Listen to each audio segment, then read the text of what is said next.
Despite a strong and growing local economy, Guam Economic Development Authority Administrator Jay Rojas told officials at the IGIA meeting here the island government continues to fall short on basic minimum services. The Guam Memorial Hospital is the only public hospital on the island, must negotiate daily to pay its vendors and to keep its supplies in stock, its power on, and its water running. Our only correctional facility is currently at capacity. The Guam Public Schools system remains in receivership despite receiving a first-ever district-wide accreditation. Rojas blames the inadequate reimbursement the island gets from Washington for the impacts of the Compact of Free Association. In 2015, the government of Guam spent $148 million in services for the citizens of the Freely Associated States, who were welcomed to Guam through this compact. During that same time period, Guam saw a compact impact subsidy from the United States government of $14.9 million.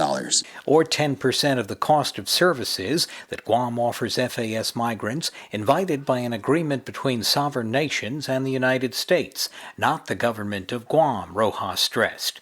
Rojas points out FAS migrants who have jobs pay taxes, but also get tax refunds and the earned income tax credit if they meet poverty requirements. Guam must also provide Obamacare at a Medicaid reimbursement rate just over half that of the states. He says the White House plan to Congress for EITC reimbursements and higher Medicaid payments to Puerto Rico, if extended to the other U.S. islands, will help.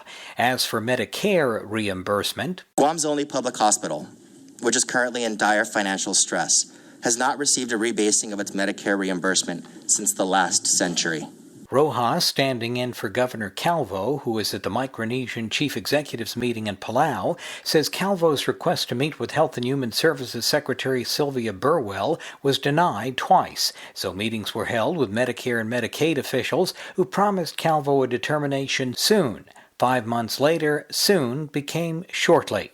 Rojas asked to some laughter at the IGIA meeting, if 5 months between September and February is soon, then how soon is shortly? On Capitol Hill, Matt Kay for PNC News.